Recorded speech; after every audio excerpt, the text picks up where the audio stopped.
जब यूक्रेन और रूस में युद्ध शुरू हुआ था तो उसका असर सिर्फ इन दो देशों में नहीं बल्कि अगर देखें तो अमेरिका और यूक्रेन पर ही नहीं, भारत पर भी, यूरोप पर भी इसका असर पड़ा, एशिया तक पहुंचा। और ऐसे में जब इतने वक्त से ये युद्ध चल रहा था तो सबके पास सवाल यही था कि आखिर ये युद्ध खत्म कब होगा, शांति की पहल कौन करेगा। भारत ने शांति की पहल की और उसके बाद ट्रंप जैसे ही सत्ता में आए उन्होंने भी खुद को शांति के पक्षधर के तौर पर सामने रखा और बातचीत का सिलसिला भी शुरू किया। लेकिन 30 मिनट की बातचीत में सब कुछ बिगड़ गया। शांति समझौते के लिए ज़ेलेंस्की अमेरिका पहुंचे थे, लेकिन उनका अमेरिका आना इस बात को लेकर था कि शांति समझौता होगा, लेकिन ज़ेलेंस्की की जिद ऐसा लग रहा है कि सिर्फ ज़ेलेंस्की को ही नहीं बल्कि अब पूरे यूक्रेन को ले डूबेगी। हुआ क्या है बताने जा रहे हैं आपको। चलिए सबसे पहले जरा तस्वीरों के जरिए आप देखिए, जब ट्रंप से मिलने पहुंचे थे, व्हाइट हाउस पहुंचे थे, तो उम्मीद यही थी कि अब शांति वार्ता का रास्ता साफ होगा। जरा तस्वीर दीजिएगा, ये देखिए, ये व्हाइट हाउस की तस्वीर है जहां बात ओवल ऑफिस के अंदर इन दोनों राष्ट्राध्यक्षों में इस बात को लेकर होनी थी कि कैसे अब युद्ध रोका जाए और शांति को चुना जाए। लेकिन 10 मिनट तक तीखी बहस होती रही। क्या ज़ेलेंस्की शांति नहीं चाहते हैं? कम से कम बॉडी लैंग्वेज तो यही बता रही थी ज़ेलेंस्की की कि वो शांति नहीं चाहते हैं, और यही वजह है कि बहस बढ़ती गई, बात बढ़ती गई। अमूमन क्या होता है कि डिप्लोमेसी में जब बात होती है, डिप्लोमेटिक टॉक्स होती हैं, तो बहुत हार्श शब्दों का इस्तेमाल नहीं किया जाता, लेकिन कैसे कैसे शब्दों का इस्तेमाल हुआ। देखिए, सौदा, युद्ध और जुआ, अपमानजनक, डर, इस तरह के शब्दों का। वहीं ट्रंप ने बता दिया है कि क्या किस तरफ जा रहा है यूक्रेन, वर्ल्ड वॉर 3 की तरफ जा रहा है। अपमान किया गया, मिलिट्री का इस्तेमाल हो सकता है, व्यवहार, गैम्बलिंग, इस तरह के शब्दों का डिप्लोमेटिक बातचीत में अभी तक अगर आप इतिहास के पन्ने पलटेंगे तो ऐसा ऑन कैमरा कभी नहीं हुआ कि दो देशों के राष्ट्राध्यक्ष इतने हार्श तरीके से, इतने कठोर तरीके से ऐसे बातचीत करें। लेकिन ये तस्वीर सामने आई और बातचीत उन दो देशों के बीच चली जिनके कोऑर्डिनेशन की पहले चर्चा थी जब बाइडेन हुआ करते थे, लेकिन ट्रंप आने के बाद तस्वीर बदली है, क्योंकि ट्रंप पहले से ही कह रहे थे कि वो शांति के पक्षधर हैं। लेकिन चलिए, वार्ता होनी थी, लेकिन वार्ता ना होकर हुआ क्या? क्योंकि वार्ता तो यहाँ नहीं हुई, यहाँ तो बहस शुरू हो गई। यहाँ तो एक दूसरे पर एक तरह से लग रहा था जैसे कोई गली मोहल्ले की लड़ाई होती, उस तरह के हालात हो गए। और ये थे दो देशों के राष्ट्राध्यक्ष। बताते हैं आपको कि बातचीत कहां से शुरू होनी थी और कहां पर खत्म हुई है। देखिए, यूक्रेन के राष्ट्रपति अमेरिका के राष्ट्रपति से पूरी तरह से भिड़ते दिखाई दिए। मीडिया के सामने तमाम मीडिया पर्सन्स थे वहां पर। ट्रंप और ज़ेलेंस्की की तीखी बहस 1-2 मिनट तक नहीं बल्कि 10 मिनट तक ये बहस होती रही। और विवाद के बाद ट्रंप से माफी मांगने से भी ज़ेलेंस्की ने इनकार कर दिया।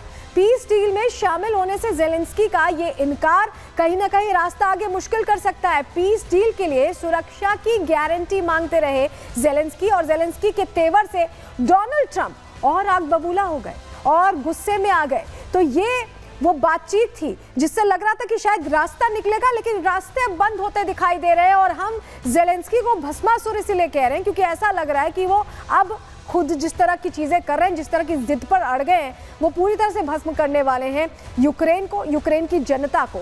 बात कहां से शुरू हुई जरा आपको सुनवाते हैं, बात कहां से खराब हुई है, सुनिए जरा। Well, if I didn't align myself with both of them, you'd never have a deal.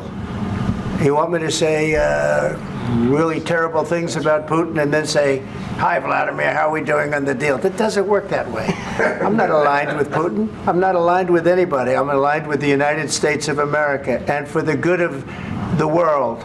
I'm aligned with the world. तो सुना आपने, ट्रंप ये कह रहे थे कि मैं पूरी दुनिया का भला चाहता हूं, मैं उसी हिसाब से चल रहा हूं। बातचीत जब आगे बढ़ी, जब बात शांति पर आई, जब बात इस बात पर आ गई कि आपका देश मुसीबत में, ट्रंप ने बताया ज़ेलेंस्की को कि आपका देश मुसीबत में, उसके बावजूद भी ज़ेलेंस्की की बॉडी लैंग्वेज नहीं बदली और सुर भी नहीं बदले। सुनिए। Now not in a very good position. You've allowed yourself to be in a very bad position, and he happens to be right about it. From the very beginning of the war, you're not in a good position. You don't have the cards right now. With us, you start having cards. But right now, you don't. Yeah, you're playing cards. You're playing cards.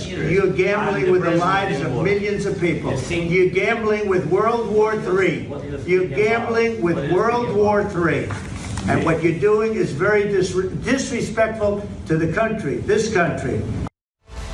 सुना आपने, Trump कह रहे थे कि you are gambling with world war 3, यानी world war 3 के मुहाने पर पूरी दुनिया खड़ी है और वो आपकी वजह से हो रहा है। लेकिन जंग पर बात चल ही रही थी, शांति की बात जैसे जैसे होने लगी ये बातचीत बहस में तब्दील होने लगी। सुनिए। Offer some words of appreciation for the United States of America and the president who's trying to save your country. Just say thank you. I said a lot of times to American people. Accept that there are disagreements, and let's go litigate those disagreements rather than trying to fight it out in the American media when you're wrong. तो देखिए, उपराष्ट्रपति ने भी बीच बचाव करने की कोशिश की, लेकिन जेडी वेंस की ये कोशिश भी नाकाम साबित हुई। और उसके बाद वो तस्वीर सामने आई जो शायद पूरी दुनिया ने कभी नहीं सोचा था। दो देशों के सुपर पावर अमेरिका के राष्ट्राध्यक्ष ज़ेलेंस्की वो खुद इस तरह से बात कर रहे थे जैसे शायद दो राष्ट्राध्यक्षों को एक वैश्विक मंच पर नहीं करनी चाहिए थी। सुनिए। $350 billion. We gave you military equipment, and your men are brave, but they had to use our military. What about If you didn't have our military equipment, if you didn't have our military equipment, this war would have been over in 2 weeks. This is something maybe less. In 2 weeks, of course, yes. It's going to be a very hard thing to do business like this. अब यहाँ पर थोड़ा Zelensky का बैकग्राउंडर आपको जान लेना चाहिए। ऐसा लग रहा है कि ज़ेलेंस्की पूरे यूक्रेन को ले बीतने वाले हैं। क्यों मैं ऐसा कह रहे हैं समझिए। ज़ेलेंस्की राजनीति में कॉमेडी के जरिए आए, पहले कॉमेडी आर्टिस्ट हुआ करते थे। भ्रष्टाचार के मुद्दे पर यूक्रेन की सत्ता उन्होंने हासिल की, उस पर कॉमेडी करके। नाटो की सदस्यता लेने की उनकी तरफ से कोशिश शुरू हुई, महत्वाकांक्षी थे। रूस की नाराजगी के बाद भी ज़ेलेंस्की अड़े रहे। एक दौर था ज़ेलेंस्की से पहले जब रूस के साथ अच्छे कॉर्डियल रिलेशन थे, लेकिन अपनी जिद की वजह से यूक्रेन को उन्होंने सीधे सीधे जंग में ढकेल दिया। दुनिया के सामने यूक्रेन पीड़ित देश है, इस तरह का उन्होंने दिखाया। नाटो देशों से यूक्रेन का यहाँ पर साथ दिया और इसी बात पर जंग शुरू हो गई। अमेरिका ने जंग के लिए पैसे और हथियार दे दिए। जंग शुरू हुई लेकिन थम ही नहीं रही है। जंग का प्रभाव पूरी दुनिया पर और उसकी अर्थव्यवस्था पर भी पड़ा, पूरी दुनिया पर असर आया। भारत समेत कई देश सुलह कराने के लिए आ गए। भारत ने भी शांति की पहल की थी, ज़ेलेंस्की से भी बात की थी, पुतिन से भी बात की थी। ट्रंप भी अब शांति समझौते की बात कर रहे हैं। ट्रंप भी उसी राह पर चल रहे हैं जिस राह पर प्रधानमंत्री नरेंद्र मोदी ने इस पूरे मामले का कॉन्फ्लिक्ट को हल करने के लिए कहा था। लेकिन ज़ेलेंस्की ऐसा लग रहा है समझौता नहीं चाहते हैं, समझौते की बात से नाराज दिखाई दिए और इस कदर नाराज दिखाई दिए कि जिस देश ने उनका साथ दिया, जिस देश ने उन्हें हथियार दिया, उसी देश में बैठकर उन्होंने आंख दिखाई है, ट्रंप को आंख दिखाई है। और अब इसको लेकर कहीं ना कहीं रस्साकशी का माहौल है। लेकिन अब आपको बताते हैं, अमेरिका बहुत लंबे समय से बाइडेन के राज्य से मदद करता आया है और इतनी मदद करता आया है कि 3 साल तक युद्ध लड़ना यूक्रेन जैसे देश के लिए संभव हो पाया, लेकिन उसे ही आग दिखा रहे हैं। अमेरिका ने कितनी मदद अब तक की, ये जानकारी भी आपके लिए अहम हो जाती, बताते हैं आपको। देखिए, अमेरिका ने जनवरी 2022 से लेकर दिसंबर 2024 तक अमेरिका ने पूरी मदद की है। अमेरिका ने यूक्रेन को 119.7 अरब डॉलर की सहायता दी, एडवांस हथियार सिस्टम दिए, टैंक मुहैया कराए, एयर डिफेंस सिस्टम दिया, युद्ध प्रशिक्षण भी दिया, जिससे जो लोग शामिल हो रहे थे इस जंग में, इतनी सेना नहीं है यूक्रेन के पास, वो भी इक्विप्ड हो पाए। युद्ध प्रशिक्षण उस लिहाज से भी दिया गया। अमेरिका और नाटो ने सैन्य सहायता भी दी जिससे कहीं कोई गलती ना हो, यूक्रेन के ऊपर रूस हावी ना हो जाए। और अब अमेरिकी कांग्रेस ने इस मदद पर कहीं ना कहीं असहमति दिखाई है। उनका कहना है कि हम इतने जो अपने रेवेन्यू खर्च कर रहे हैं वहां पर, हमें इन रिटर्न कुछ नहीं मिल रहा, हम अपनी जनता के लिए इतना करें। रिपब्लिकन सांसद ज्यादा फंडिंग के पक्ष में अब नहीं है और ऐसे में अमेरिका अब मदद के बदले डील चाहता है। डील साइन भी होनी थी, डील साइन करने की टेबल पर ही ज़ेलेंस्की आए थे, लेकिन इस बीच बात होते होते बात बिगड़ गई और इस कदर बिगड़ी कि शायद अब रास्ते पर आना मुश्किल हो जाएगा।